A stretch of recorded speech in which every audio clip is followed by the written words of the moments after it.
This day is called the Feast of Crispian.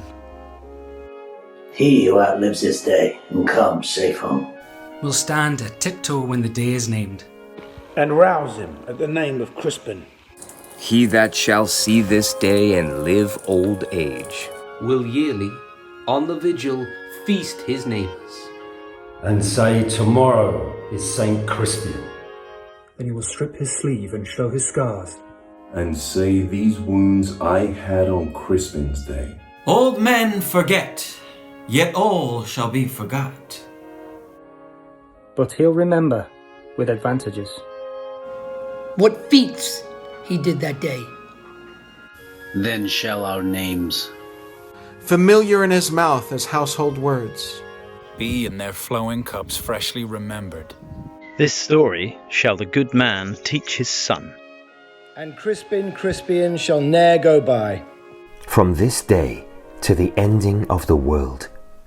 But we in it shall be remembered.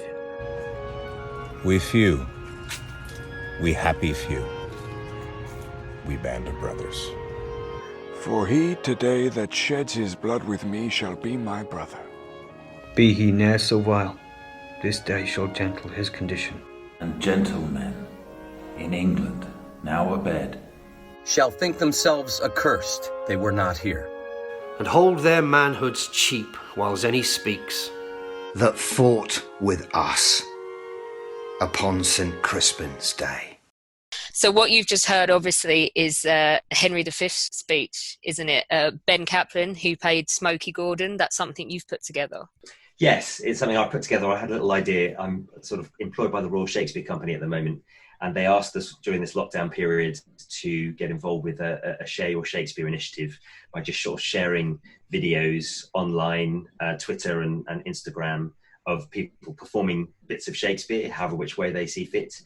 And I decided that it would be a really lovely thing to do on our 20th anniversary, to be able to ask the cast, as many of the cast I could get together, to record a line from the Henry V speech. Not only as a momentum to the 20 or to celebrate our 20th anniversary, but also to be able to share a bit of Shakespeare and to bring us all back together. That's brilliant. Thanks so much for sharing.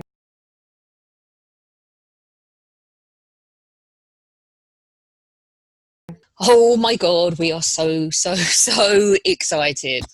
Oh, it's chaos here already. Guys, how are you all? How's lockdown? Shit. I'm having a great time. Ross, you're in Italy. George, you're in Beirut. We've got people in London. Rene, where are you? Chicago, yeah. Yeah, properly global gathering of Band of Brothers, guys. Let's just get cracking. Alina, gives a question. Oh my God, this is so exciting. So guys, we're going to go around the room. Did any of you have a personal connection with World War II before shooting Band of Brothers? Let's start with Bart Ruspoli, who played Ed Tipper. My grandfather was, my mother's side was a wing commander in the RAF, flew Lancasters and Mosquitoes. Epic. And we found out about 16 years ago that he was actually MI5 or MI6, whichever one it was. He was in the Secret Service as well, and his records are sealed for another couple of years.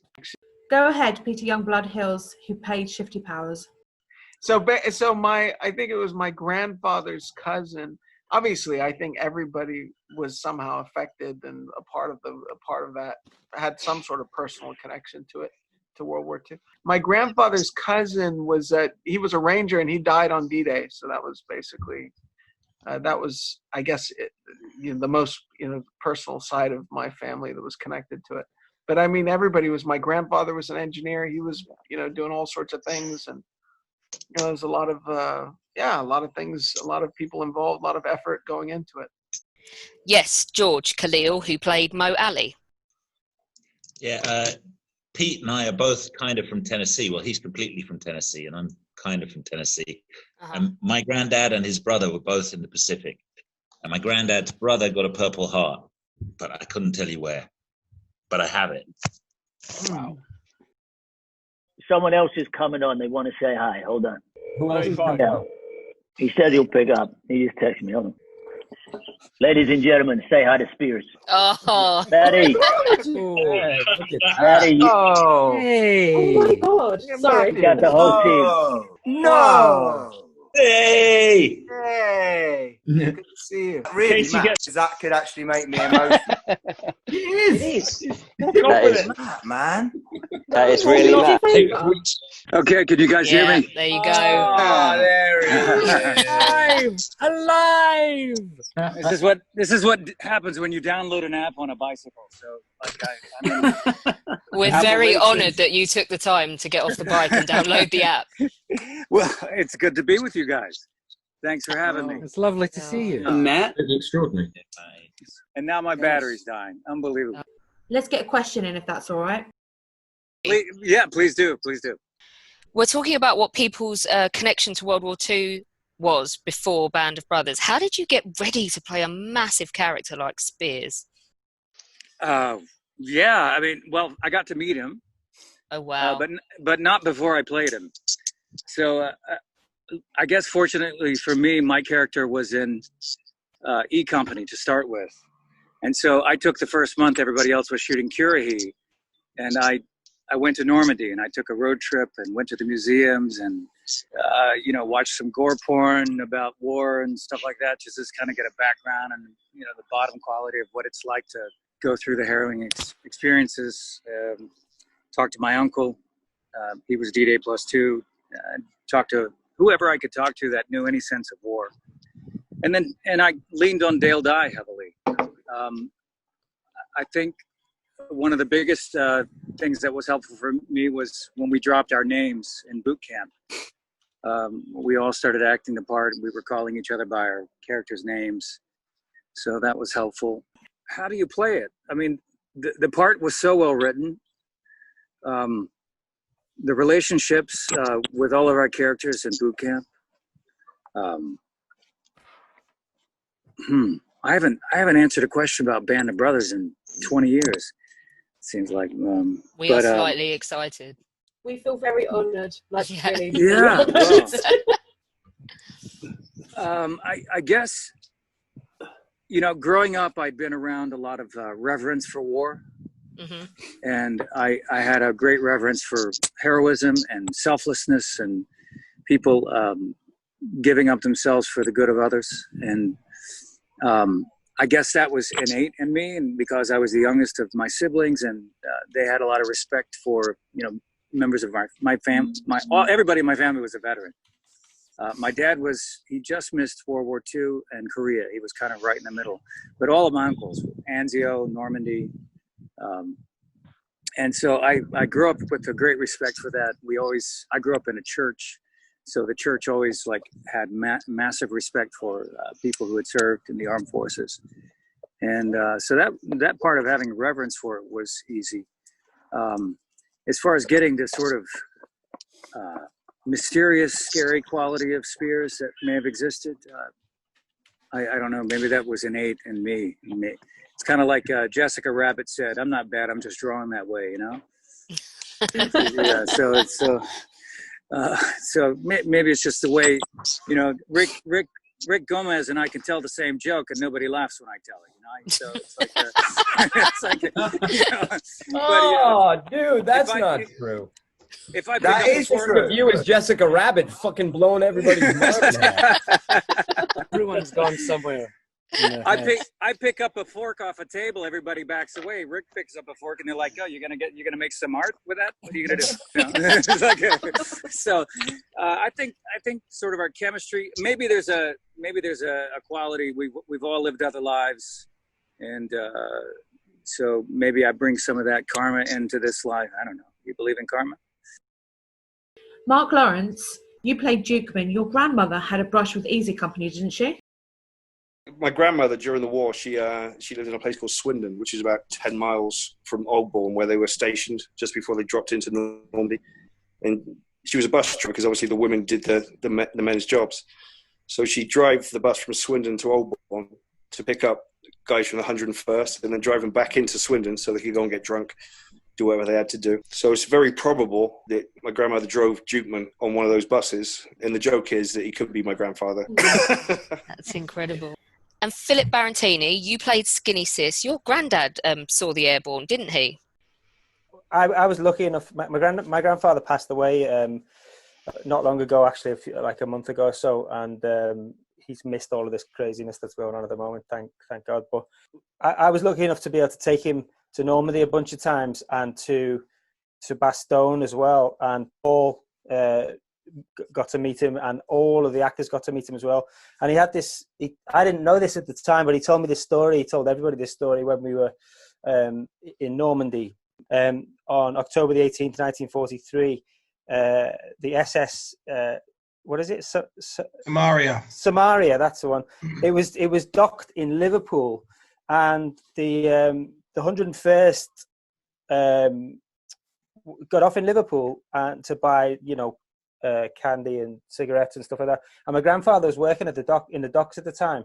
He was just, a teenager, and he saw them all, getting off the ship, and it was just it's just an incredible moment for him, because he was so proud, that they'd come over, and he got to see them, and then all these years later, he's in Normandy. He was a big World War II fan, and he was really interested, and he had all the books and things like that, and he'd read the Band of Brothers book before I got a part in the show.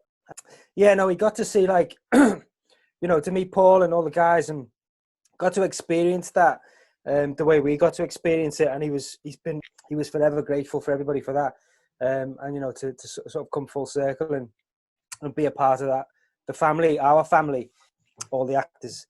He said to me, I went to Normandy with one grandson and I came back with a load of grandsons. Everybody was, his family in the end, and he stayed in touch with Paul. Paul came to visit him in Liverpool. Let's talk about casting. It's the beginning of a masterpiece. I know Paul has something he wants to talk to Dexter Fletcher about, who played John Martin.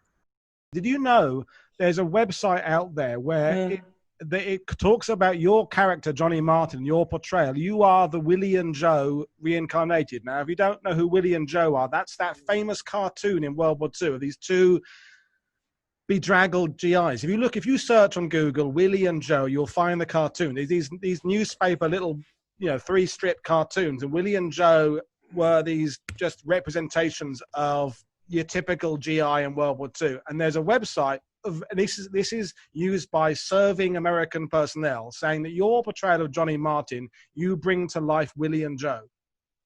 And they're basically saying you are the absolute stereotypical, the guy who was always there, that sergeant who was always there, who maybe isn't the one who runs over the hill with a machine gun, but that guy who was always there. And I just wanted to know whether you knew about that. I didn't know about that, and I'm trying That's Scott's pulled it up now. Yeah. Oh, right.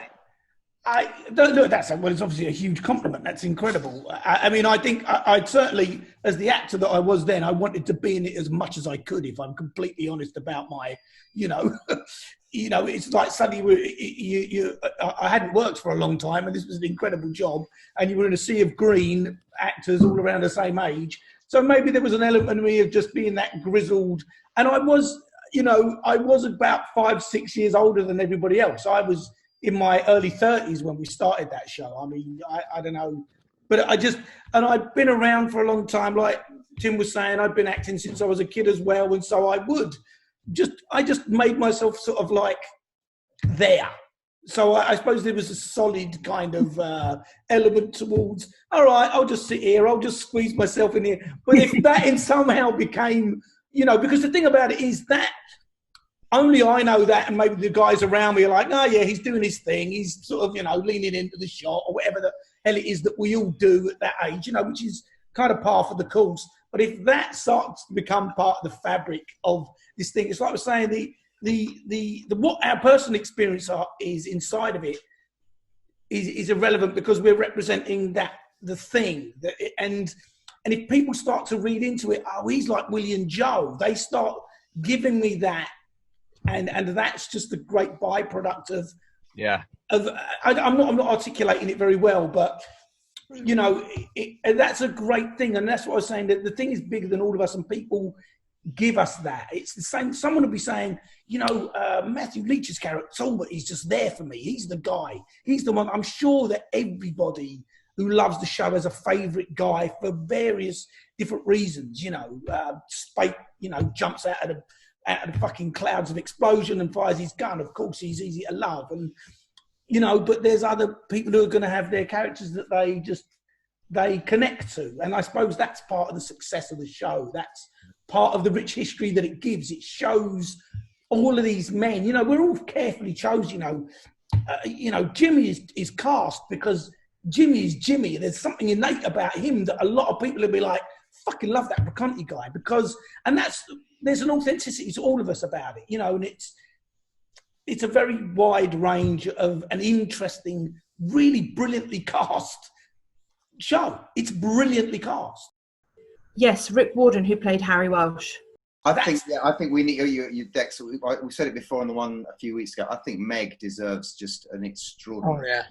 I mean, as well as the British casting directors who helped her, and there are a number of those, weren't there? Ending up with Gary Davey, but also Debbie McWilliams. Brilliant casting director.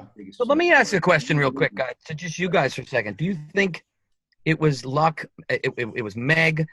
Or did we all get along, most of us, 99.9% of us, because of the experience we were all experienced together? Or was it, God, she got together a really good group of guys that are just kind human beings? What do you think? It's a combination of both. Let's go to Jimmy Madio, who played Frank Conte. I think it's both. Meg had a lot of help, as you hear from Dex, and you know, the London guys and casting directors out there did a great job. Matt, do you want to add something? They're kind of seers or soothsayers in a way, I guess, because they have to look at you, look through you, imagine every aspect of your quality and say, this is going to fit in the chemistry with this person and that person. And I'm sure, like everyone else, you went through a myriad of different characters. You probably read for more than one character. I know I read for Spears, Winters, I read for a lot of different. In fact, I even got on the stage. Well, not a stage. I got up in the room with Tom Hanks when we were reading, because I was so ready to read the Bastogne scenes where we were shivering, and I'd been working on shivering so long to make it real, you know. And nobody gave a fuck. Nobody cared, you know. And said, least of all Tom Hanks. And I said, well, at least let me get it out of my system. I just spent 3 days doing it. At least let me show you that I can shiver, damn it. And I said, you know, and I said, come on, get up here and do it with me. And he actually got up and read it with me. So somewhere in the archive at Lantana Center, they've got me and Tom doing a scene together that he just quickly said, this isn't you. And so I went outside. I read Spears in the hallway for about 30 minutes. And then Meg came out and poked her head out and said, are you ready? And I went back in and just did a cold reading of that. And they were like, okay, good. Now go home and don't sleep. Memorize that and come back tomorrow. And I think that's kind of what happened with Spears. So, let's talk about auditions. Tim Matthews, you played Alex Pencala. That was an eye-opener even for those of us who had 5 auditions. George had 7. I think George would love I had 8 auditions. 8 auditions, there you go. Tell us. He's making it up now. No, I'm not. And I fucked up the last one so royally. It was the thing, I don't know, Tim, if you did it, you know, when you had to talk about the clicker. The cricket, not the clicker, the cricket. And I didn't know what a cricket was. And instead of calling up Meg Lieberman and actually asking what a cricket was, I decided that a cricket was a real cricket. And I was like, I thought there was a cricket somewhere in Normandy. And the audition piece was like, hear the cricket. That's I awesome. was invested in this real cricket that was somewhere in the hills. And I'm so lucky I even got a part. They must have just been thinking, Jesus Christ, who the fuck is this guy? I was like, did you hear the cricket?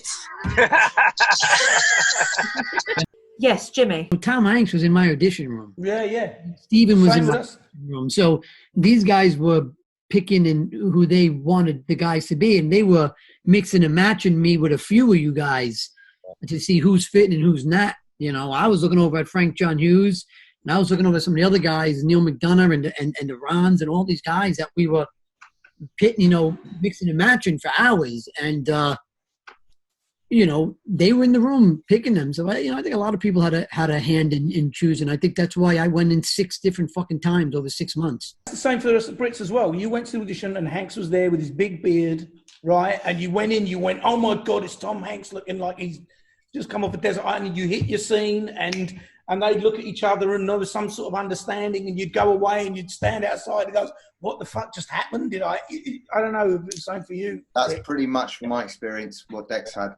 Yeah, was, but I think that they knew what they were doing when they. I must have been the same for you, Russ, wasn't it? I mean, yeah, they got to whittle down. I mean, I was relatively lucky in the fact that I know a lot of guys ended up like Jimmy doing 6 months of auditioning. Mine was the first one was with Meg Lieberman at the Athenaeum Hotel, and then when I left, she told me as I was leaving, I want you to come back and meet Tom next week. So she told me in a room, you're coming back next week to meet the governor.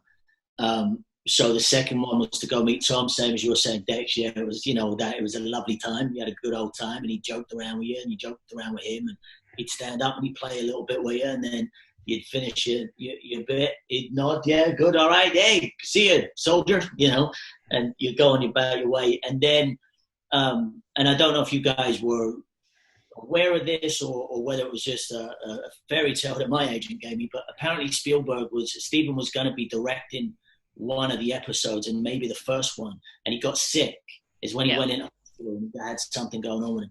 And so that had pushed a lot of the choices down the line. And so then my third audition was with Tony. Tony Toe came to London, and it was at the Groucho, I think.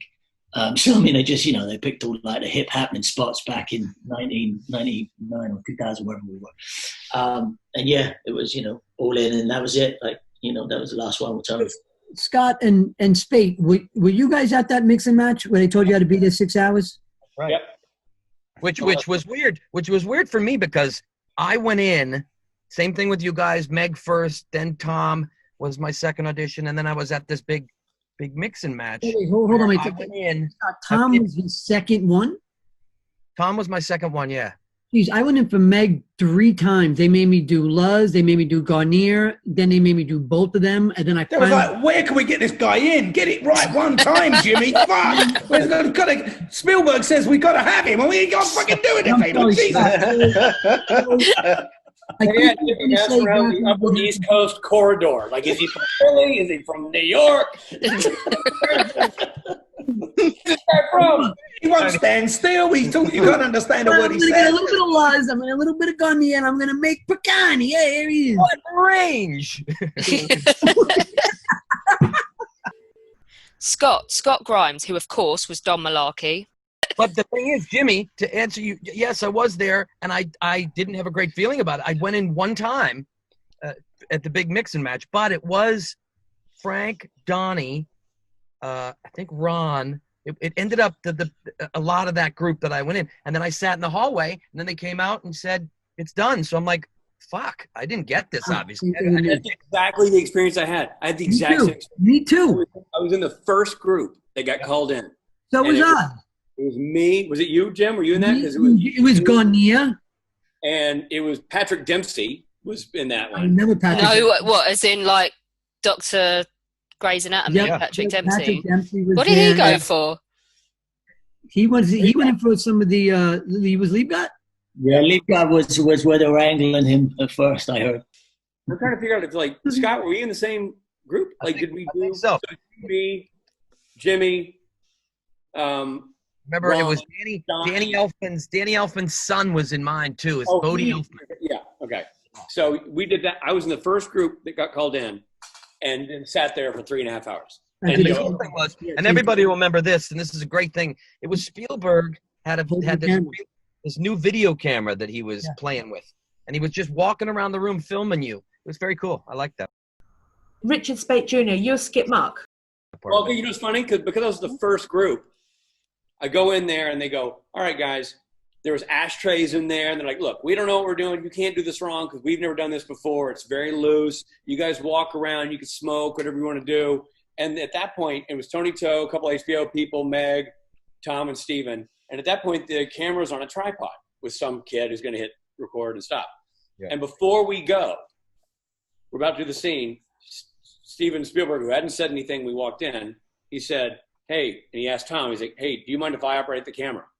And Tom goes, "No, I don't mind if you operate the camera. You're Steven Spielberg. So he took the camera, like you said, he took the camera off the tripod now, and we do the scene, and Spielberg's walking around as you're saying your line. He's kind of doing a half circle around you, and then panning over to Donnie for his line, and doing this whole thing. And we finished the scene, and he's like, "All right, thanks, go wait outside." And as we were leaving, Tom goes, "And look at it this way, guys. If you don't get the job, at least you can say that you've worked with Steven Spielberg." So you have that going on. Yeah. Great. I can't say that. No, I had the same thing when I went in. Steven had the camera. He said a little early on when he walked up the stairs, because I was there early. He saw me and he went, "Hey, my lost boy," and he remembered me. So I got really lucky because I didn't think he was going to remember me. It was 10 years later. Yeah, you're really forgettable. Yeah. He said, "My lost boy." He goes, and he said, "I'll see you in there. Good luck." And I went, "Thank you." And that was it. And then when I went in and he had the camera, did the same exact thing. Went in once, never went in again. I saw everybody else going a few times, and I went home almost crying because I've been sitting on this thing for 5 months now. And then all of a sudden, I thought I blew it. I had like 3 lines to say. How long did you have to wait before you got the news? It was like 3 to 4 weeks every time in between each. Yeah, man. Yeah, it was always a long stretch in between. Yeah. I got the call on the. Did I have a cell phone? We had cell phones then, right?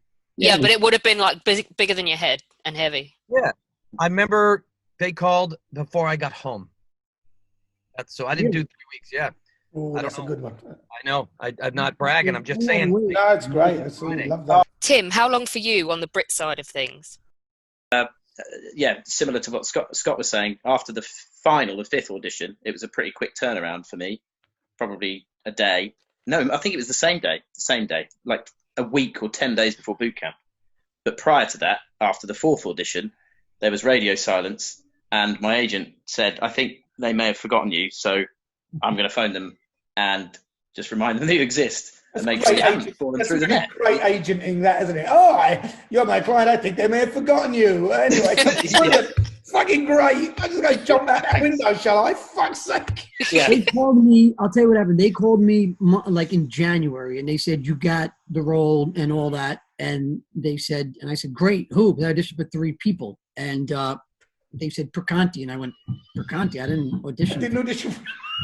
And they were like, "Well, you got the role of Perconti, and we'll send you all the material." Now, my first instinct, I went right to the book because I didn't remember Perconti in the book. He's only mentioned like very small in the book, and I'm like, Perconti, and I looked it up. Now I can't find him in the book. Now I go back to the pages, and I'm like, I see his name, and I see, let's say page 54 and 78. I go to page 70, 54, and I'm like, all right, he's mentioned there. And then I'm like, all right, I guess I'm Perconti, I'm going to London for 10 months to shoot this HBO series, and I think I'm a day player. I don't even know who the guy is. Nothing. Were you shocked to find out he was from the Upper East Coast? Did that freak you out? We were like, what? Actually, Frank's from Chicago, Rich. Whatever. It's a joke. Get over it. Rick Warden, what about you? Mine was strange. I don't know about you, Dex, but I went in late. I went in February. I'd been told a few times during that year that from earlier casting people, I got that cliched thing back from my agent of, "No, they said there's nothing in it for you." And I was like, "Are you serious? There are 180 speaking roles in this thing. I trust my American. There's got to be something in there." Anyway, I'd stopped whining about it. And then I got called in. All I read for, I don't know about you, Ross, all I read for was Welsh. And I read for Meg in the Athenaeum. I'd been told by an actor friend of mine, she's not big on the handshakes and the cuddles. Just do the thing and get out of there, which was great advice, which is what I did.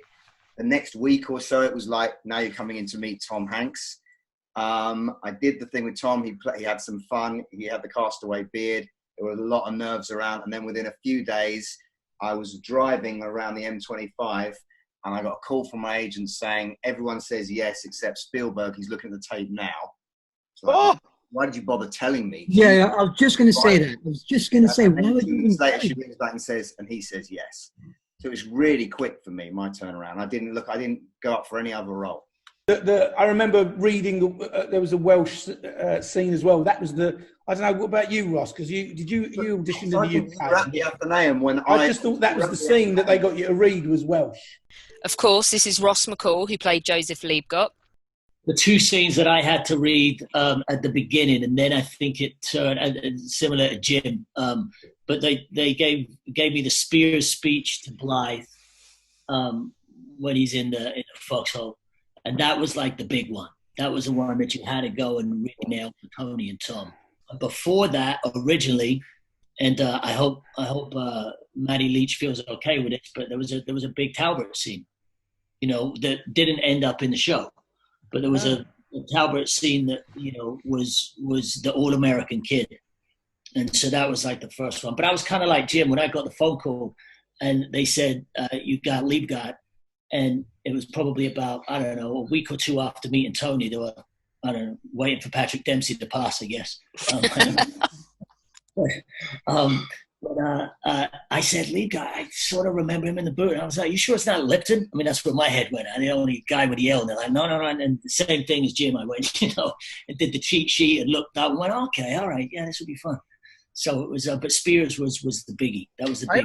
I only auditioned for Malarkey, and I think Speight, I told you this, and then you told everybody else, and it ended up biting me in the ass. But I wanted Malarkey so bad that I ended up singing Danny Boy and burning a CD. And in 2000, it wasn't easy. It took about 45 minutes just to burn. I burned this CD of me singing "Oh Danny Boy" because it said Malarkey was a singer, and I gave it to Tom Hanks after our audition. I'm like, I made this. If this helps, it says he's a singer. I don't know. And why did that bite you? Because I told you the story, and then you told everybody in the fucking place that I sang. In fact, Scott, I'm going to just play you something now. I'm going to play you something now. I've got it on my it's on my phone. It's my ringtone on my phone. You kidding? Pause right now, but it's like you have albums and you perform live. It's not like I broke a secret wide open. I don't mean that, but I started. I became. I think Rick Gomez called me the choir master. It bit me in the ass. Choir master. I just want to be a dancer. That's all I remember. I just want to be a dancer. That was like the fucking. Well, first of all, I loved it. Scott Grimes does actually have the voice of an angel, and he does. And so much so that I actually use his song in my movie. Oh, that's right. Last year, Scotty's on the soundtrack. Yeah. I used one of his songs too. I remember it in ER. I like it. He's got a great voice. There was another song that was sung because it was you guys. But that was when the choir master bit came out, man. Well, that made the bit. That made the. Are you talking about the song "Gory Gory"? Yeah. That made the bit, didn't it? Or what a hell of a way to die. Yeah. So that was going to be sung. And they were going to do like you guys marching and use it as part of the soundtrack. So they're having you teach everybody the parts. And I know this because I wasn't shooting. It was episode 9, the concentration camp. But since everybody was going to sing, they brought me out to set anyway. And I don't know if you guys remember, but I carried the video camera with me everywhere. And I videoed the rehearsal of us singing that song. With Rick. We taught everybody the harmonies. Choir master. And that's what you got labeled the choir master because you were in charge of great label that song. Great label. We've got to talk about bootcamp. It's gone down in history so far as the production of war films is concerned.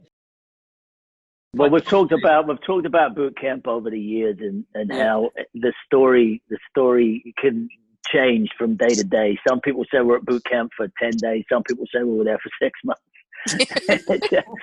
it changes per story, but it was a long. It always felt like 12 days to me. I don't know if it was less or more than that. 10, wasn't it? Here we go. I thought it was 10. No, it was 10.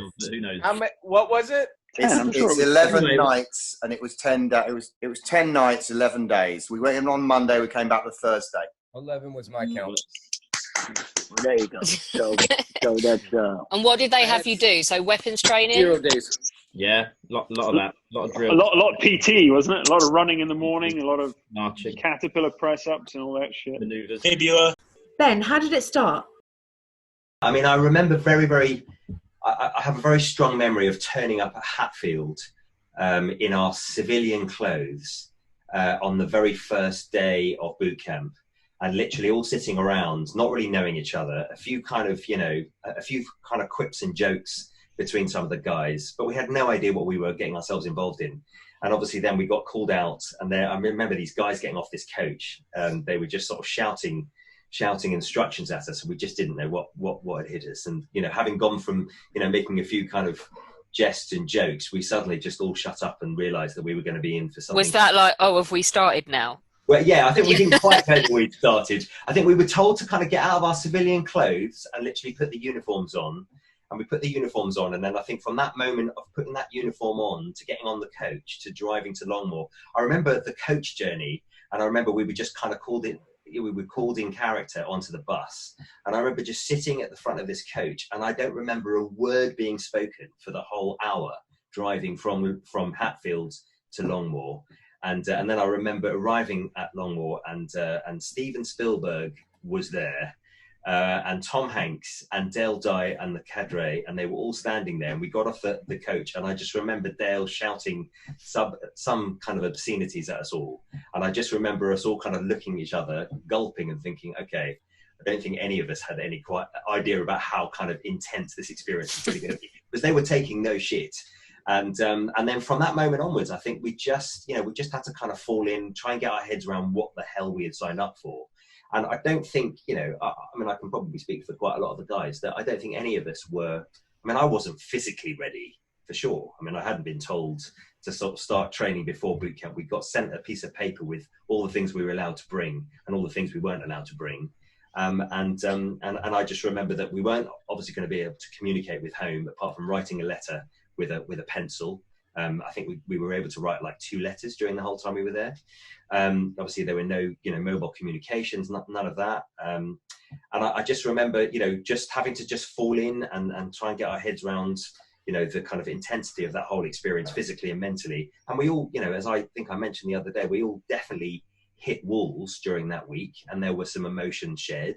But, you know, that was part of the experience. That's what bonded us all. The fact that we all kind of thought, okay, I don't know if I can do this. I don't even know if I want to do this, but I'm not going to be the guy who's going to turn around and say, you know, fuck this, I'm out of here. But you know, we're going to carry each other through it. And actually, I don't think we could have made the show without it. I think boot camp was the experience of bonding us, was the experience of training us to make sure that we got all of that stuff right, so we really looked like we knew what we were doing. And I think there was a sense amongst us all that yes, it was going to be intense, and yes, it was going to be hard work, but we wanted to get it right. We were telling real people's stories. We had a responsibility, and I think that Dale Dye and the cadre, you know, it was a genius process. It was almost like method acting to the extreme, but it was exactly the kind of process that you needed to go through to get a bunch of guys who didn't know each other to very quickly bond, to get their heads around what we were about to do,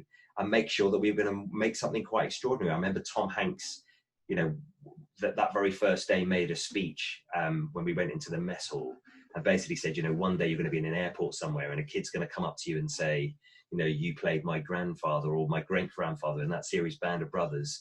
And you know, you're going to have a very special moment because it will be something that will live with you for the rest of your lives. And, you know, I mean, I've worked a lot as an actor, and I've been very lucky to do the kind of work that I have done since. But that show and that experience will go down in history as one of the best, you know, acting experiences, one of the best experiences that I've ever had. So it was really special. It was really, really tough. I'm not going to, you know, shy away from that. And as I say, I think we all struggled, but I think we all bonded, got through it, and then we'll always carry, you know, a very fond memory of what boot camp did and what it was able to do in relation to kind of making sure that we made the show to the, you know, to the detail that we did. Yes, George.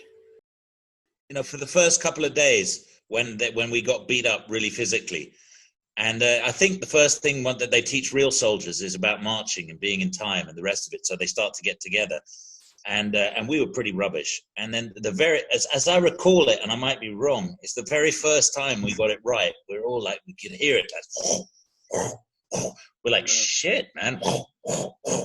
And out runs Dale Dye going, well, no shit, Easy Company. I do believe we're marching in time. I'm sexually stimulated. I'm going to have to go and do something about that.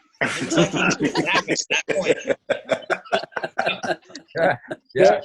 point. Bart, what's your most harrowing memory? The one event I remember that nearly broke me was that fucking night in the February, in the freezing cold. Yeah. Doing sentry duty and asking, literally every 30 seconds, turns me and Kirk, and it was like, boy, what time is it? And he'd be like, 1:30. Boy, time is it? That was brutal. It's 1:31. And both of us just staying awake just by me just asking what the time was. Then every now and then I remember Ross was sort of in a sleeping bag. He decided he couldn't lie down flat, so he decided to sleep sitting up in this sleeping bag. Well, what was sort of every now he let that? us groan of pain.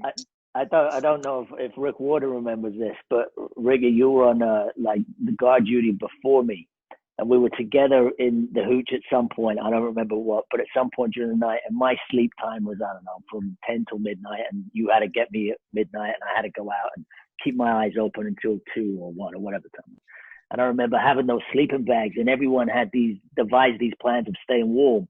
Everyone was like, well, you get in the sleeping bag, you strip all your gear off, and you put it at the bottom of the thing, and it keeps you warm. And we were like, nah. And then there were people saying, put the gloves, put your socks on your hands and the gloves on your feet and stupid shit. I'm sure they were making fun of it. But we had the sleeping bag over and the rope that you would pull tight. So it was so cold, I pulled this thing fucking tight, and I'm trying to sleep, and I'm almost off to sleep, but I'm a bit dazed. And then Ricky, Warden, you came and woke me up, and you were like, leave guy. I remember opening my eyes, and because it was shut, it was pitch black, and I couldn't see a fucking thing. And I'm like, I've gone fucking blind. I've got night blindness. I don't know what's going on. And like, I swore for like 5 seconds. I'm like, dude, I can't. Where am I? And you're like, dude, take the hood off. They told us there may or may not be an attack. And of course, right. we were too at that point too sleep deprived anyway, and too scared and fucked up that we thought there's to realize that there's no fucking way they're going to get up in the middle of the night and come and attack us either. They're not going to do it. They're going to go to sleep. And so we're just all on edge, thinking, "What the fuck was that? What do we see? What do we see? Oh my god, was it that movie?" But it was And after I remember I didn't sleep. I don't think I slept a second that night. And so from that night on, I think it was around the middle of the whole thing as well. I was up for 48 hours straight, and I was running on fumes at that point. It was Saturday night. That was so fucking tired. Rick, were you staying in character the whole time with no slips?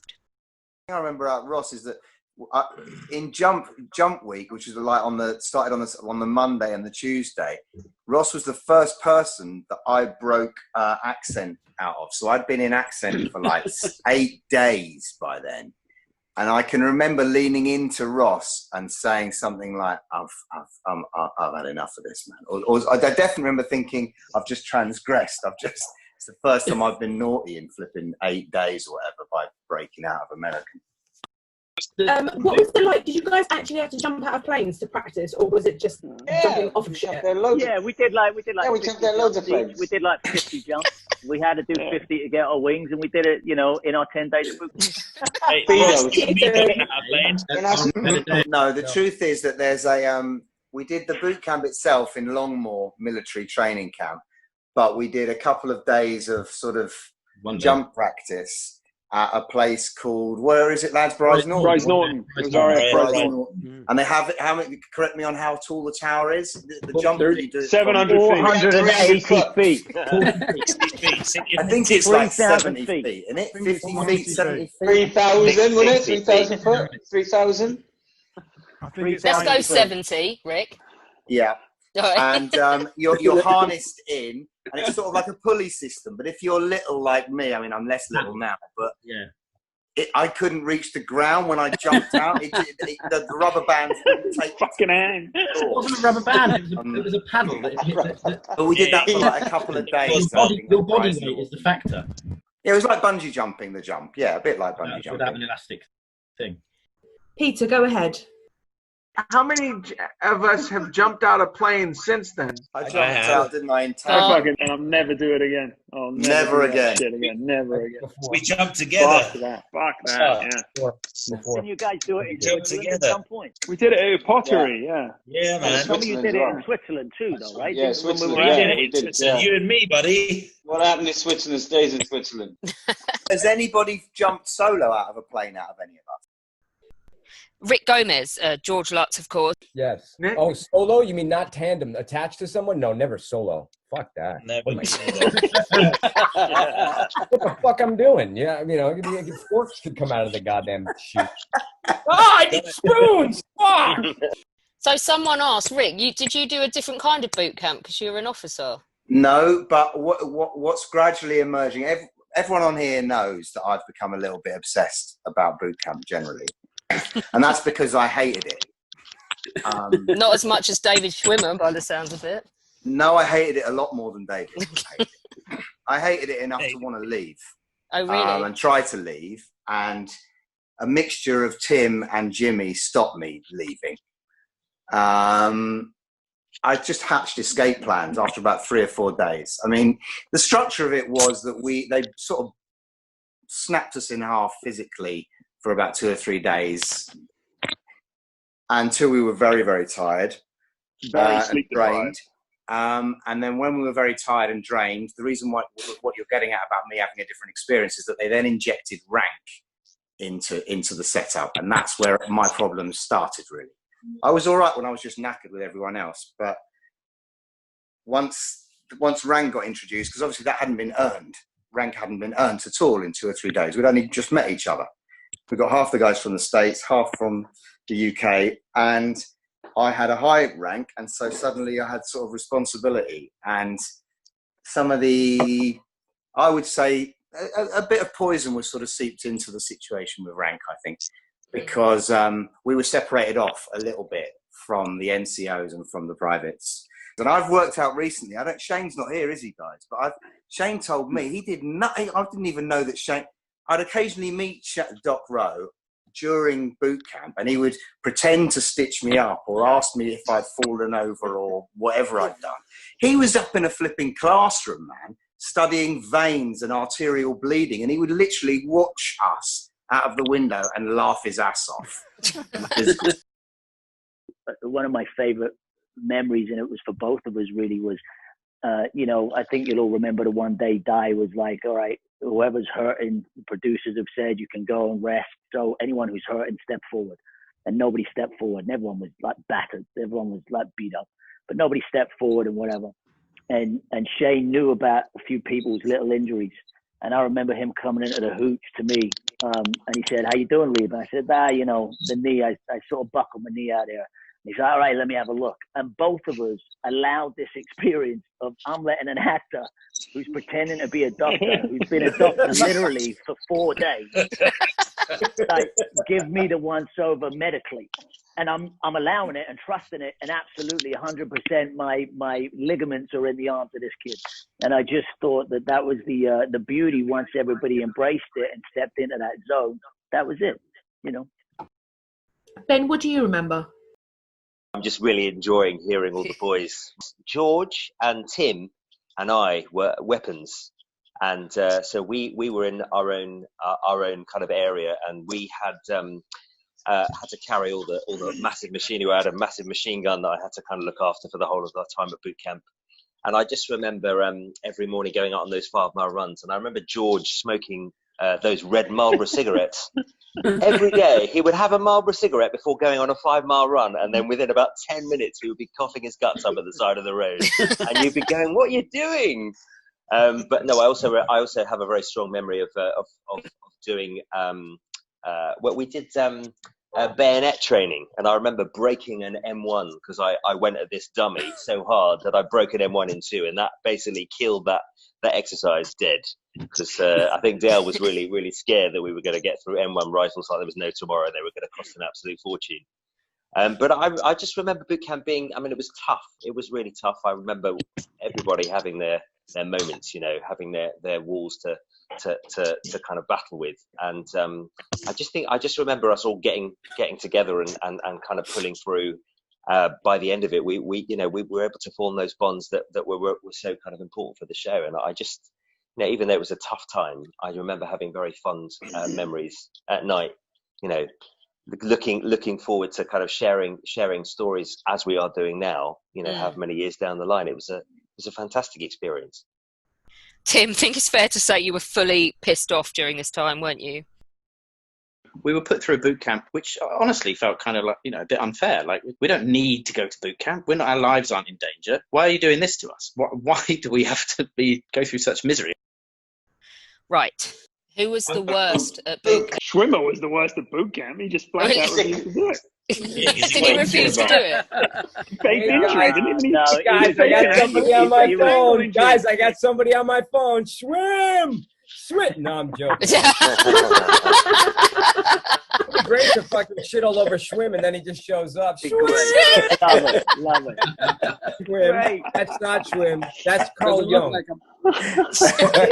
What I will say though, I'll defend him for just a second. Was he did get an injury, but later down the line we did find out that was a little coup from the producers. And he did injure himself, and he did need to go get checked out. But the whole separating him from the guys and making us kind of pissed off at him, because he came back to boot camp and he had like stories of staying at the Dorchester and eating a hamburger and, you know, smoking cigarettes. But he came back with like a bag of chocolate and porn. So he was like, boy, here, you know, I'm going to befriend you. And we're all like, oh yeah, sweet. But it was a good thing to separate us. So it worked out. Did anyone else get hurt? There was a day. Oh, okay. After this, we were all brought outside and we were talked to by Dale Dye about this very fact, about the fact that there were too many injuries. Is this right? Yeah, on the Friday. I remember the night before, and for about, well, in most of the boot camp to that point, Scott Grimes, bless him, had been moaning about various physical ailments, but especially his back, I think. George, I don't know if you remember this. I do. And it was getting worse and worse, and I knew it was an attempt at sort of a get out, and understandably. And on that very day, I just have a very clear recollection of almost stamping on his foot when we were outside, because Dale had said, look, if you're all going to be pussies about this, we're going to call off the whole shoot because we can't afford to do this. You can't fucking let me down. You can't be injured. You just can't be injured. And he said, if anybody has any serious problems, you need to tell me about them now. But he said it in that kind of ironic way. And I knew Scott was desperate to actually say, my back really hurts. And I really wanted to hurt him, but he didn't. Fortunately, he read through right at the last My back hasn't hurt this bad since I was doing Mickey Mouse Club with Brittany.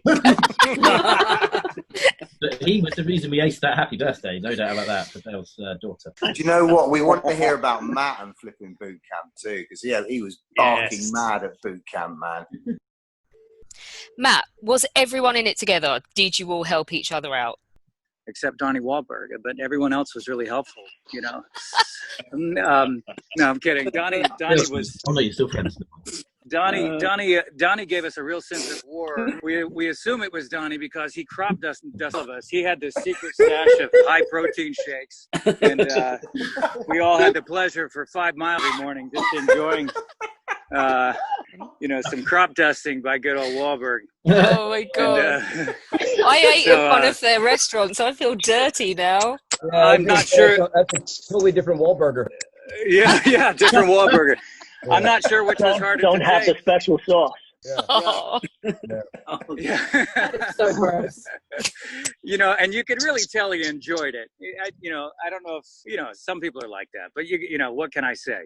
It made me have that bottom element that I needed to play this character, No, but, okay, you're not taking that seriously? Okay, it really did. It changed my life. It wasn't all misery, was it, Rich? We had a great platoon. We had some laughs in that space and some moments in that space that were phenomenal. And whether it was us having these joking conversations late at night or making fun of Tim Matthews, who wouldn't want to fucking run. Don't do anything. It's like, that was one of my favorite Pinky moments is him going, I didn't know we'd have to run. I just like there should have been in the contract. Hey, did you play a soldier? You might have to jog. Like, I was not informed. Yep, Scott. Yeah, Rich and Tim, you guys remember. Look, most of you guys were up front firing these rifles at this front of the thing, and because we were these mortarmen, we couldn't shoot a real mortar, obviously. Right. We would be about 100 yards behind everything. No one with us. Yeah. And once in a while, like Speight would go to the tube and go thunk, because everyone would leave us. Everyone would leave us, and we had to have this little kind of fun aside, kind of, There were two different dormitories, weren't there, Rick? I think but the point you're making is a good one, because it's those different rooms, and I've gone back to Longmoor, obviously, and taken whoever I could with me. I took Tim with me. Beautiful. That was beautiful. I saw those that. different rooms. You've got to imagine, in the room that me and Dexter were in, it was loaded with lieutenants, really. So it had Donnie. I was next to Donnie. Settle was opposite us. Settle and Donnie were at each other quite in time. It was a tense. I don't remember a great deal of laughs in that room, Dex. There were across the way in Jimmy's room. Yeah. Felt like more laughs going on there, but I got tired. Yeah, because so you're in there with Rick Gomez as well, right? Across the hall from us. Yeah, I had that. But we went and played poker there. That was a much more relaxed atmosphere. Jimmy, you were on the fun dorm, weren't you? We had fucking swimmer. We had he was in our room. He was right across from me, and I remember when I don't know if you guys remember this because you weren't in the bunkers, but he got taken out for a day. Yeah, because of his knee. He had to go get, he was getting that NBC Friends kind of insurance shit. So he got taken out to make sure that, oh God, that beer looks so good, Tim. He got taken out. Fucking true alcoholic right here, right now. I got 3 kids, homeschooled, and I'm going to shoot myself. It's what time is it? 2:42? It's cool. But he got hurt, and then we thought that he, bailed out. We were like, oh, this fucking guy, blah, blah, blah. And plus, he was sober, Within 24 hours later, we walked into the room, and he came in with bags. If you remember, he dumped all nudie magazines and chocolate bars all over our beds. Yeah. He was just trying to say, look, I had to go do that I didn't mean to leave you guys. I had to go do that because of insurance purpose. I had to get my knee checked out, but I'm back. And he gave us all porn magazines. But he did, and he came back and we played poker. That's what I'm saying. We played poker with M&Ms as the chips. We divided them up into different colours, and they were different. And we sat until about 2 or 3 in the morning, just eating chocolate and playing cards. It was a great night. But that was in the other dorm. Our dorm was a lot more intense. Donnie was super intense all the time. I had to go and sleep at the other end of the. You guys had super intense people in your fucking thing. Donnie's trying to step away from, obviously, I don't want to speak for him, step away from what he's trying to do with his. Yeah. You got Settle, who was Settle, So I can imagine, how that room was. Settle was so insane. He was eating the paint off of the radiators. He was eating. He just came over as mad. Yeah. Do you remember? He was loaded. And then Rick was there, and Rick was like, after about 4 or 5 days, like, you know what? Because this is the difference. Is you jump off the bus, and we all know where they're doing a job of work, and our job is as actors. We're actors. We're not soldiers, and it's a job of work to us. But we jumped off into the most real experience that they could possibly construct for us, that Dale and those guys, they thought was the right thing, and they were right. In hindsight, the rudderless nature of it was that's probably what being in the war felt like. It was like, we've got training, but what the fuck is going on from 1 minute to the next? Whether that's by accident or design is another question. But we jumped into it, and so when someone comes, all right, soldier, give me fucking 20, you're like, wait a minute. I remember I had some dialogue, and I was trying to do my lines, and Dale came up to me at one point and said, what are you doing? I was like, I'm trying to do my lines, man. It was like, fuck you and your fucking lines. Jesus Christ. I'm an actor, and there was sort of this line between what we thought we were there doing, but trying to give it that authenticity, which it did have, because there was no line for them. For them, it was train these men to be fighting ready, and that's what they were they were doing, unfortunately, we were a little bit more like Tim. I didn't know there was running involved. I didn't mean I have to fire a weapon. That sounds... Not everyone did boot camp. We have Peter O'Meara here, who played Norman Dyke. So did you have to do boot camp? I asked to do boot camp. You asked to do boot camp. Are you insane? I did. I was in it, but I was told no. I can see why. I mean, I wanted a bond of the actual guys, and then later, as we came in, I know that Dale Dye had sort of given an instruction that you're going to see some new faces. There'll be some replacement officers. Don't talk to them. Don't welcome them. Don't make them feel uncomfortable.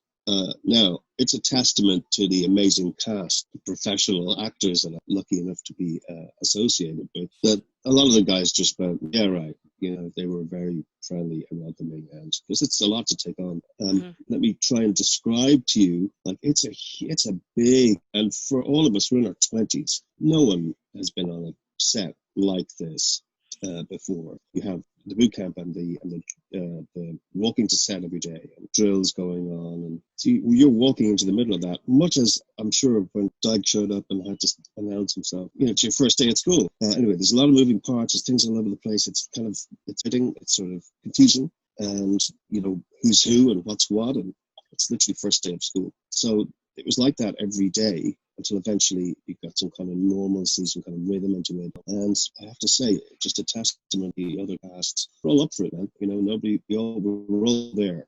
Robin Laing, who was Babe Heffron, you were a replacement, so no proper boot camp for you. I didn't do it. I refused. My agent got me out of it.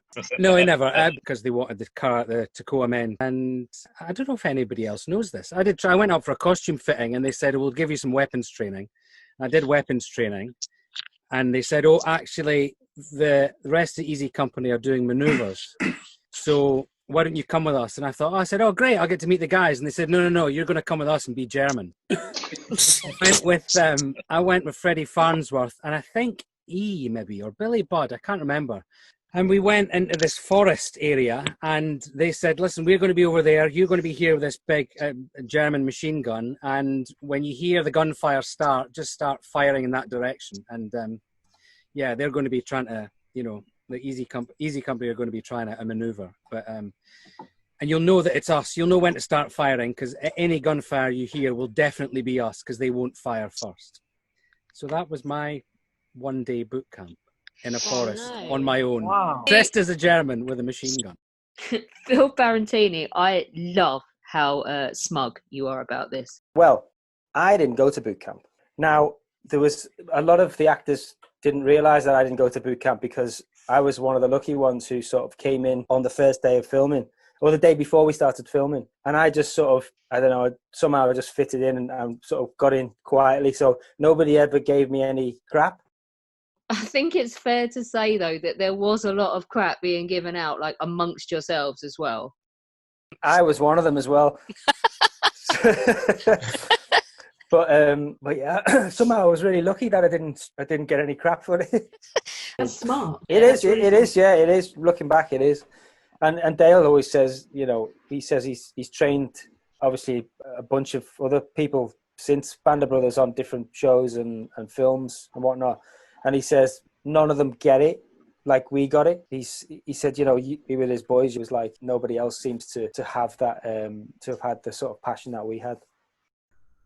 Let's talk a bit about Dale Dye, because he deserves a lot of credit for what he put you through and how it bonded you. Tim? Because Dale spoke about this at length off the back of Rick's recent sort of curiosity about it. And he was saying that was all very, very deliberate, that breaking down thing. But, well, according to him. He was given quite a lot of freedom to do that by the powers that be, and I think it was the first time he, as an entity in that capacity, was able to really do it. He'd done it before for lots of films, but I think this was the first time he'd really been allowed to orchestrate it to the extent that he did. So if you listen to what he says about it, he'll say that it was all very deliberate.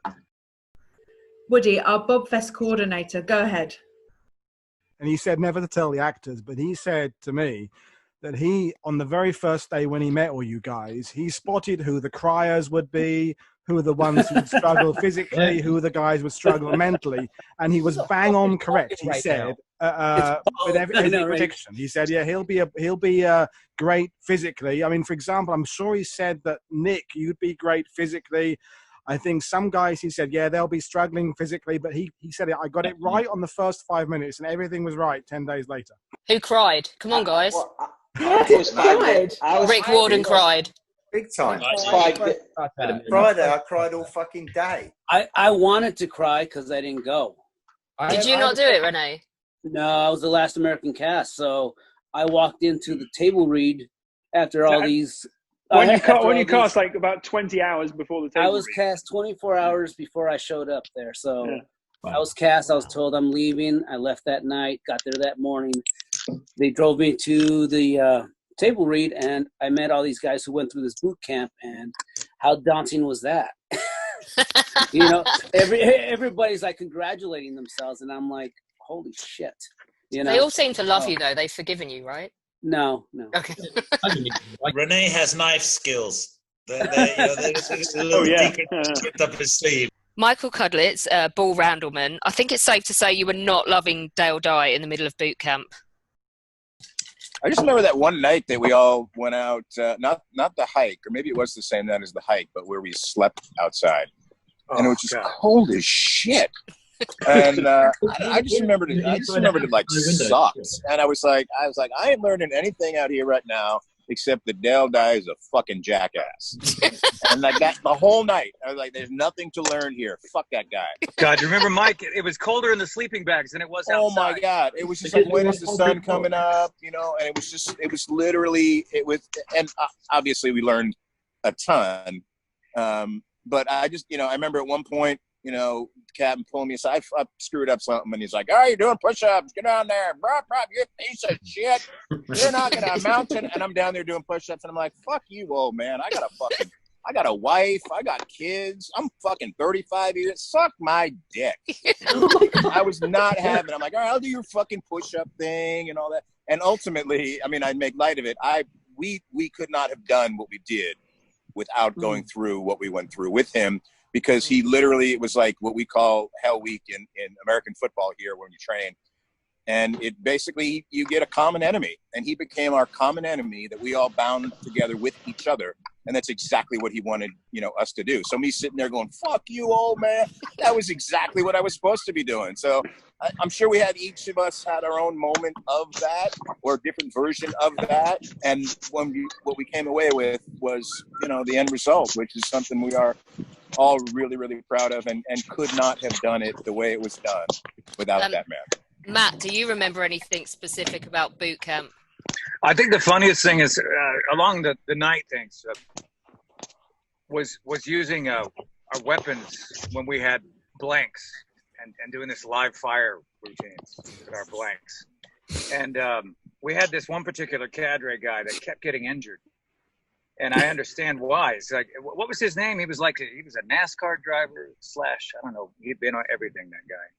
But you guys know who I'm talking about? Yeah.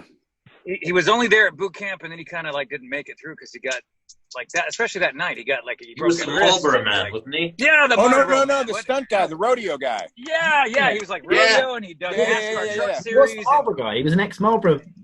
Yeah, he just seemed invincible, but he kept getting injured. It was almost like a South Park joke, But he told me, he's like, "Now listen, the trick is when you shoot at night, you want to close one eye. Right? Close one eye, so when you shoot, it doesn't blind your eye that's closed."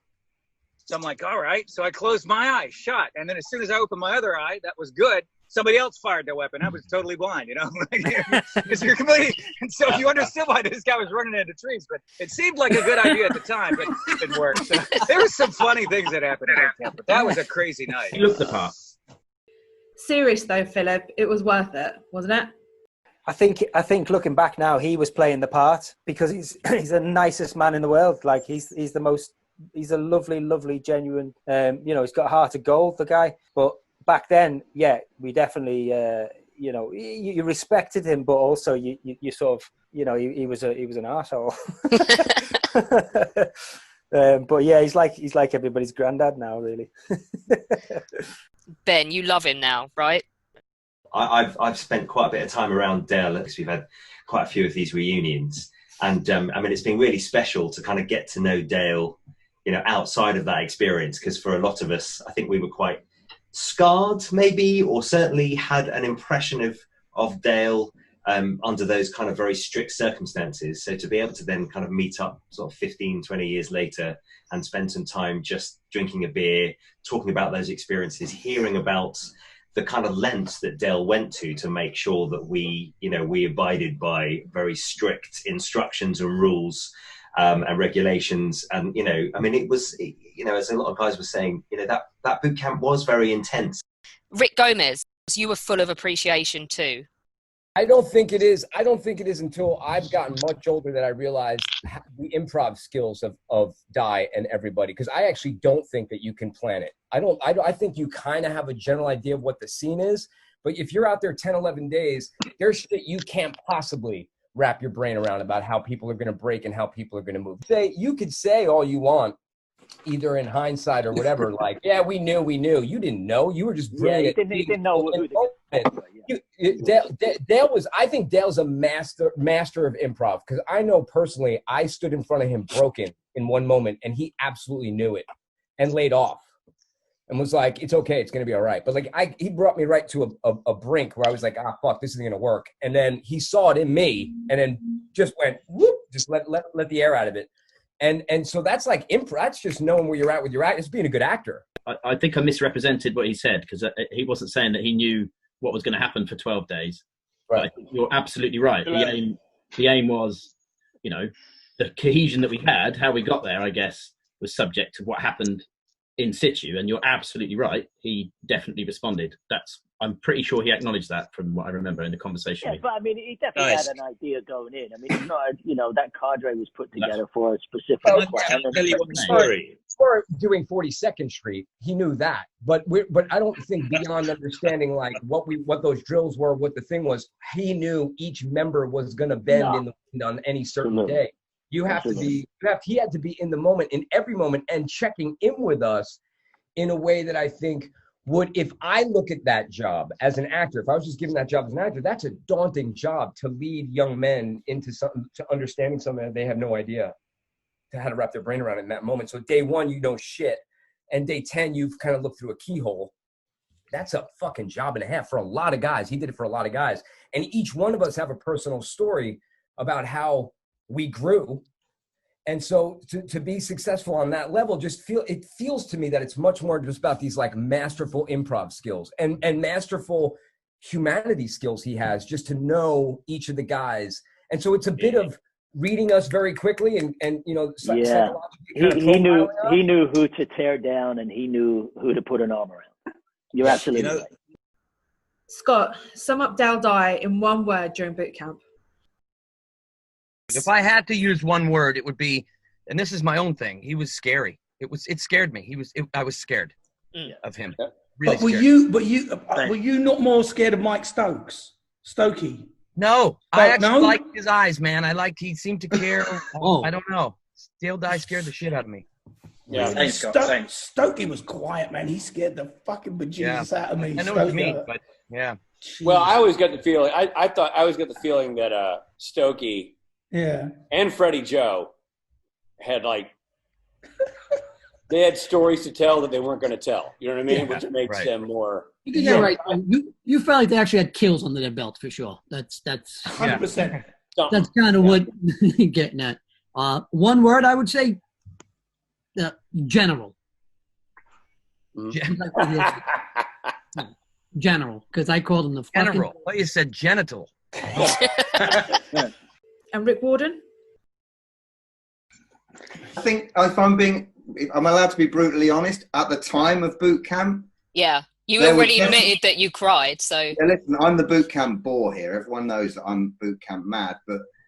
He's scarred. It was a traumatic experience for him. He's scarred. Let's just get that out there. But as a result, for that first week, certainly there were bits of boot camp when I felt that the proceedings were, I'm going to get in trouble for this, but they felt, and this is because probably I was very tired, and pretty emotional during it. It felt rudderless to me. Ah, right.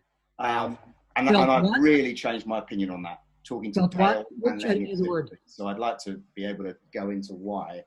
I don't want to just leave it there, but that's how it felt. Yeah. Scott, do you know what I mean? There were bits of it, and Tim, where I felt, God, we don't know where this night attack is actually happening, man. Oh, that's definitely true. You know, we're down here, hunkered down in the wet, in the dark, and we're getting messages back, and we're already got some kind of rank, and I'm supposed to be a lieutenant. I don't know where this thing is, man. And I'm trying to order a platoon of guys who are asking me. I was with Jimmy, I'm lying in the dirt, Jimmy, before the night. And they're asking me what's going on, and I'm asking Sargee what's going on, and Sargee's asking Dale Dye what's going on, and all I can hear is, I don't know where the damn thing is.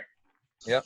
You know, it felt rudderless and that was scary. It was scary to me. That comes back to why I was scared, because, and in hindsight, obviously, I think that really was amazing that there was an element of danger about our boot camp that I didn't think so at the time. I thought it was all fake. I thought, okay, at any moment the lights will come on, I can get a Band-Aid or whatever the fuck I want. But that isn't entirely true of our boot camp, you know?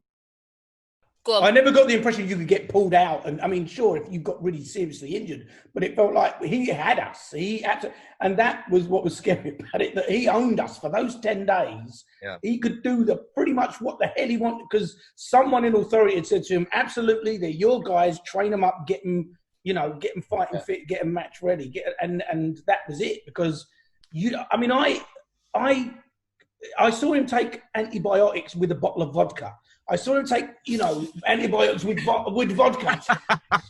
So I was like, oh, this guy's a fucking maniac. He's like, oh, great, I got to take these. And that was in the car. So we were at the mercy of a man who had a different set of rules from what the norm was. And he owned us for those 10 days, didn't he? We had no phones, no communication. That was it. Here's a pencil and a piece of paper, and you can write to your loved ones in the rear, and it's like shit. And then he marched us on the set.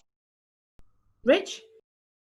I mean, for all the gruff and the military demeanor, which is all legit, he was incredibly well-spoken and funny in his own way.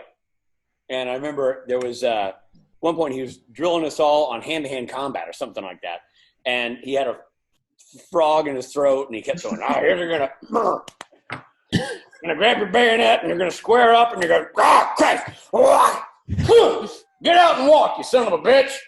I thought that was a funny thing in the world, to watch a man yell at his loogie. Yeah. I remember that. Different set of rules. There was a time, do you guys remember when, was it Neil? No, it wasn't Compton. Who had to get stitches? Who had to get Compton? It was Compton.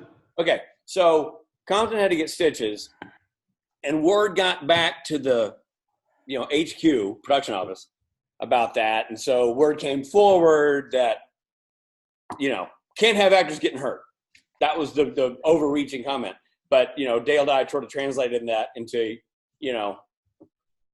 he berated us. And Scott and I were in formation, so we're side by side, and he's going, God damn it, I'm getting from the rear that you guys are getting scared, and the rear's telling me that you guys are worried about getting hurt, and I'm getting all this shit from the rear, and I'm tired of all this. And Scott leaned over and he's like, wow, the captain's really getting it from the rear. Wait. There was also another guy, and I believe his name was Sergeant Wilson. You guys remember him? But he couldn't run. He had really bad knees. And what Wilson wasn't good at, and Richard, I love telling this story, Richard. Wilson. What Wilson wasn't good at is all the things that Dale Dye was good at, saying like, if you keep this up, there's going to be 6 inches of my boot sticking up your ass, right? So Dale Dye would say that all the time, be 6 inches of my boot sticking up your ass. And one time, Dale Dye had to go and do something else. And Speight and I are walking and we're marching.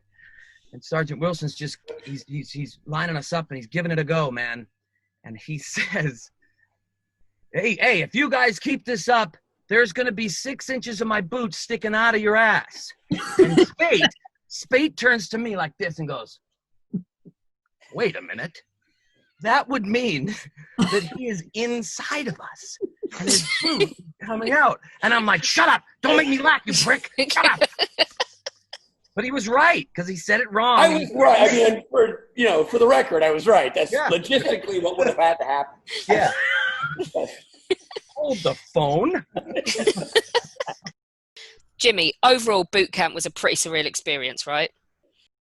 No, I wasn't. But I wasn't really scared of boot camp or anything. It was very confusing to me because the minute I got off the bus, and I don't know if you guys remember when we got off the bus ride in general was probably the strangest thing for me in the entire 10 months you're out there because no one was talking, looking at each other. We're like, what the fuck is going on here?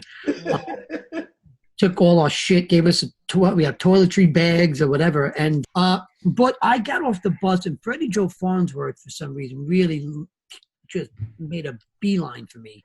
And he ran up to me, and you guys heard the story 100 times, and he came, oh, yeah, I got a short, and this is exactly his words, he'll tell you, oh, yeah, I got a short motherfucker in my platoon. Get in formation, shorty. And he was literally this close to me. Oh, no way. I remember his spit hitting me when he was doing it. And instead of like staying that thing, I remember doing one of these, dude, like, I don't know. I'm a fucking street kid from New York. Yeah. No one's done that without getting punched in their face ever. So I know how to be cool because I'm on a Spielberg, so I don't want to lose my job on day one. But my first reaction was, no, don't do that. Like back, like, you know. Yeah. And he just said, get on the front. And I had to do push-ups right away. And knowing the chain of command of how private, corporal, sergeant, the list and general and platoon leader and squad leader and the battalions and regiments was so confusing to me. That was the hardest thing about that. Everything else seemed, I can do it physically. I could do some of the things very well. I was okay with it. You know, some of the equipment was heavy because I was smaller, but that was my problem, was just the fucking chain of command and all the information in my brain. I feel bad for, like, I know you, Rich, Warden, you had to, like, do lieutenant bullshit at, like, the end of the day. You had to go look at maps and go do shit in the middle of the night with, like, Nixon and Winters, didn't you? Yeah. We had a different kind of boot camp. But I feel bad for I do think that it felt rudderless at the time, but I honestly think now that it was sort of inspired, really. I think it made the show, and I think that it bonded us. I don't think we'd be here actually nattering now if we hadn't been to boot camp. I agree, but I think your assessment of it being rudderless, I don't think that's a wrong assessment, especially if you're trying to put yourself back in the time of what that was. Rich, your one word for Del Di. My word, I think it's weird. Just if I'm describing in a word, I say paternal, because I found something very, very, very reassuring in the sort of hard-assed, hard-nosed leadership of Dale Dye. Because at that moment, at that time, doing that job, preparing for that show, that Richard Speight needed that guy to be that guy. Mm-hmm. It's like, if you want to be a great football player, you need the coach who gets you to that spot in whatever way that coach does it. And I thought Dale Dye was the right guy for Rich Speight and the right guy for our platoon. I think the right guy for the series. I think a book could be written about Dale Dye, about how Hollywood movies and their perception of war and their treatment of war hinges on Dale Dye's involvement in productions. I think he's a valuable piece of American cinematic history. When you go back and look at the movies, he's had a hand in terms of how he's prepared the men to be the men they're supposed to be on that screen, reenacting those events. And I agree, Richard, wholeheartedly. And I don't think he does it. I know he's got a lot of kind of, he's not short on confidence, obviously, and assertion, but actually he's not arrogant, if that makes any sense about his career, I don't think. But I very specifically back up that one thing Richard said, which is that I think cinema, there's pre-Dale Dye in terms of war movies, and there's sort of Perry and post-Dale Dye. He's changed it. He did change it, and maybe with Band of Brothers, I'm not impartial. Maybe Band of Brothers is the sort of seminal moment for him, where he had his Sergeant Pepper, isn't full creative input. Well, yeah, he didn't have it with the Pacific because everyone was turning up. Someone said, right, with a letter from Mummy saying you couldn't do the boot camp because they'd heard about Band of Brothers. So yeah, right. Like in terms of the creative, that was so funny. That was in Bastogne, and we were talking to him in the middle of the day, and he was saying, someone said, have you ever had any groups of actors where it didn't work? And he said, yeah, the Pacific. There was one guy, but I'm not telling you who it was. And then late in the evening, we'd had a few whiskeys. He told us who it was and how it sort of infected the whole cast. Because this one guy had his letter from his mum or something. Yeah. It just sort of spread around like wildfire. And you could see in his eyes that Dale regrets that he almost let this situation unfold that wasn't his fault. You know, because we talked about in the last show, some of these actors had heard of what happened to you guys on band. They got their agents to write them in this thing saying, you can't shout at me too much. Wow. You know why that's bullshit, though? Is it because he shouted. Because the night march was a clusterfuck. Because we were freaking out in our barracks sometimes. It's because we did those things, because we had to climb those hurdles, because we had to wade through that muck, that we ended up coming out the other side able to do the job we were able to do. So, you know, if you're not willing to sweat during practice, don't expect to win the game. Like, I feel like Dale Dye has the right philosophy on the whole thing. When we first arrived and we're all sitting, we've gotten off the bus, we've got our haircuts, we've got our gear on, but we haven't started boot camp yet. And we're all sitting in the mess hall. And Tom Hanks and Steven Spielberg come in to give us a pep talk. And they helicoptered in. And Tom Hanks has this great speech about, congratulations, you're all here. And this is American actors, British actors, and all the special ability guys who were filling in Easy Company, right? So it's a bunch of dudes. It's 60, 80 guys. And he's like, congratulations, you guys have made it here. And this is all awesome. And you're about to do boot camp. I've done this boot camp with Private Ryan. And Dale Dye's in charge. You're actors. You don't know the military. You're going to learn the military. Soak up everything that you are given. You're not going to get shot after this. This is an acting exercise in how to learn how to be a soldier. However, make no mistake. Do what you're told to do when you were told to do it by the people who I brought in to tell you to do things. And if you do not do those things to the best of your ability when you were told to do them, there is somebody back in Los Angeles who will pass you in the air as you fly home. Because if Dale Dye says you're not cutting the mustard, then you're on a plane home. And he essentially, in front of us all, handed the firing power to Dale Dye in not so many words, or in so many words, basically saying, do this right. If he calls me, that's the only phone call I need to get to know. To quote Saving Private Ryan, earn it. Literally, earn it. Yeah, essentially. And I remember it wasn't a guaranteed role, actually, I don't think. I mean, honestly, I think that's true. I remember taking that. I don't remember the speech, but I remember taking that away from it. Oh, I see. Yeah, we don't just get to go, sorry, I don't feel like this. Yeah, and there was that moment for everybody going, roger that, okay. Got it. Yeah. And then we had to get it. We weren't all there to, because people talk about, well, is it Meg Lieberman? Did she assemble the greatest cast of television by sweat equity and years of training? Yes. Were Steven Spielberg, Tony Toh, and Tom Hanks incredibly astute in finding guys who got the role and emanated the characterizations of people from that period? Yes. Did Dale Dye's boot camp bond those guys together and strip away any preconceived notions of what it meant to be a World War II soldier and take the LA and the London out of these boys and make them a unit of men ready to fight a war? Yes. It's all of those things. It's everything. It's all those dominoes had to fall in order for that group to be as bonded as it was, and for us to get on a phone call or a Skype call or a Zoom call.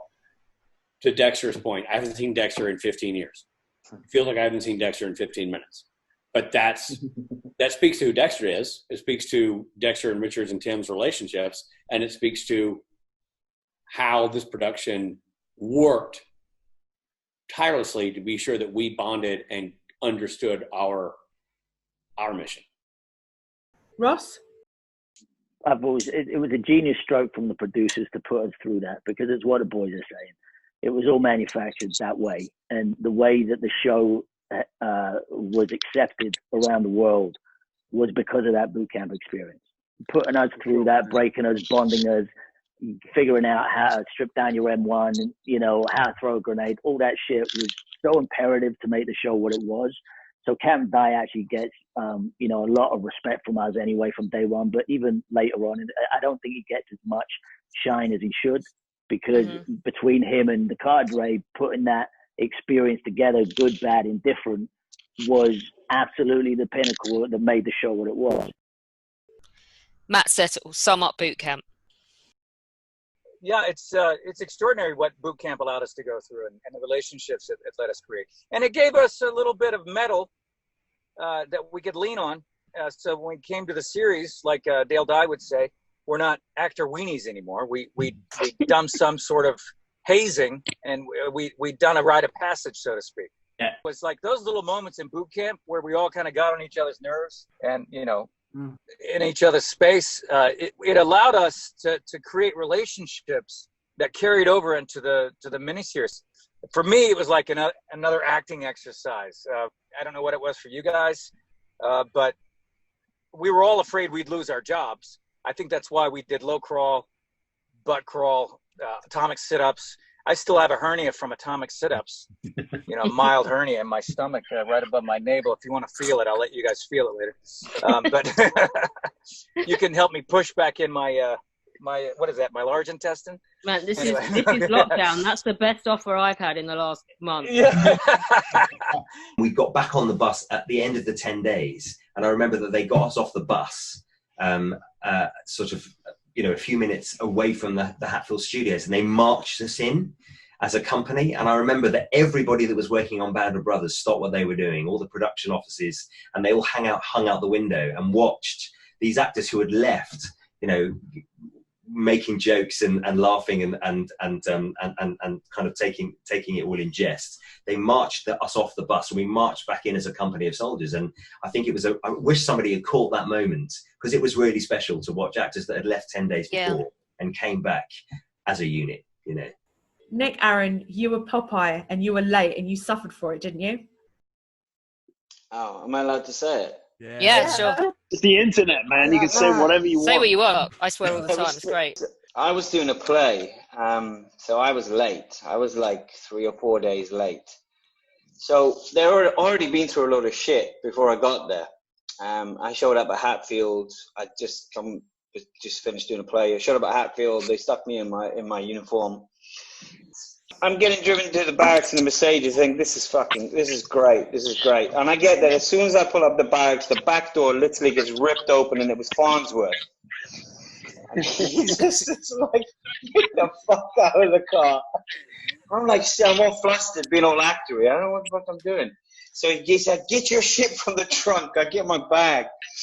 And he's like, get your fucking soft cover. And I didn't know what a soft cover was. And he just kind of, he makes me run all the way across where they're doing PLF. And all the guys are fucking eyeballing me, like the new kid in school. So he makes me run into the barracks, says, choose a fucking bed. I chose a bed, came back down, all flustered. He's like, where's your fucking soft cover? I said, what the fuck is a soft cover? It's fucking soft cover. So I run back up, I get my hat, they take me over to where the guys are doing PLFs. And there's a whole fucking line of these gnarly, fucking unshaven, tired-looking motherfuckers staring at me. I just showed up in a Mercedes. I probably had a cup of coffee, 20 minutes previous. And none of these fuckers would speak to me for 24 hours. They were just fucking eyeballing me. Everyone was just eyeballing me, and it was really pissing me off. So nobody would speak to me. It was horrible. Fucking Scott Grimes. I just remember thinking, man, if anyone's going to get it, the ginger one's going to get it. I'm going to fucking get it. Hey. Easy. No, you weren't there. But it was just the way, and it went on for like a whole day. Just nobody speaking to me. It was horrible, and I tried to make conversations, and they would just be like, "Shush, shut up." And it was I hated it. I fucking hated it. I was just thinking, this is shit. And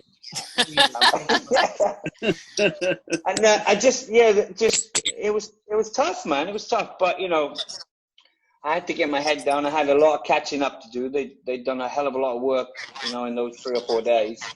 So I had to get my shit together and catch up. But it was a great experience. It's just fucking. The only one I remember hating, Scott Grimes. I just all remember his red hair. If I don't remember any of these faces, the fucking ginger one's getting it. What was great about that is no matter, he could point me out as a person that gives him shit, but I had fucking 50 other guys that had my back. He would have come on well and stopped. I actually felt bad. I remember specifically because I'm not that person that's gonna I'll jump. I'll go behind Rich Speight and go, yeah, you don't belong here. But I'm not going to do it on my own. And I felt bad for Nick. I remember the look on his face. Let's just finish with Jason O'Mara, who played Thomas Meehan, because you literally didn't arrive till the start of filming, and that was tough, wasn't it? I was handed a package, that was all the research material, a couple of days in advance of shooting, where I got, photographs, but also his D-Day letter home, which is beautiful. It's, that was like a real eye opener and really helped me get into the character. But no, I didn't go on boot camp with any of them. I think it was decided that my character died too early on to really invest in doing boot camp with, which meant it was really awkward for me for the first few days because I was also the commander of Easy Company, but I didn't know any of the men, and they didn't know me, and they all came in with their Corcoran boots nicely broken in after boot camp, but mine were brand new. I tried to break them in myself, but it's really hard to do unless you actually go to boot camp. And so a few of the soldiers started calling me new boots, thinking I was just some kind of new guy, but I was actually their leader. And it was only later on in my first day and second day that they realized that I was their boss. I was their commander, and it was really only after the big scene in the hangar where I go through Operation Overlord, where they realized that was the case, and I think I got a bit more respect after that. But it was hard going in as a lead because everyone was sort of playing their roles and their rank. Mm-hmm. So it's hard to go in as top dog when nobody knows who you are. I had a big speech. I had to stand up in front of whatever it was, 200 people, and look like I know exactly what I'm talking about. I didn't know anybody at that point. They didn't know me. It was freezing. So it was actually me focusing on my mouth not completely shutting down, and my teeth not chattering that got me through it, and it was my big moment. I didn't want to blow it, and I was pretty nervous. But yeah, it once Phil Alden Robinson came over to me after a couple of the takes and said, "Look, it's really good. You're doing fine." He just gave me a couple of things to think about, and I played them, and it really started to come together for me. But it was very cold. We were all very tired. And this was I don't think it was day one, but I think it was day two, and it was very early in the morning. Yeah, it wasn't easy. Join us tomorrow when our Band of Brothers cast reunion continues, and we're going to start talking about filming and when the replacements showed up and the hazing, which frankly is disturbing and hilarious in equal measure. Don't forget, you can become a patron of History Hack for as little as $1 a month. It will help us keep going in the aftermath of this nightmare, which we'd very much like to do because we're having a great time. All you have to do is go to www.historyhack.podbean.com. And obviously don't forget to follow us on Twitter @hack_history. There now follows a public service announcement. I'm Horatio Hornblower. And I'm Archie Kennedy. The simplest gift you can give in these troubled times is to obey orders. Indeed. The regulations are very clear in the matter. It is the duty of all of us to remain at anchor until the little people in the talking box signal you otherwise. You don't want to end up getting flogged. Good day to you. Good day to you both.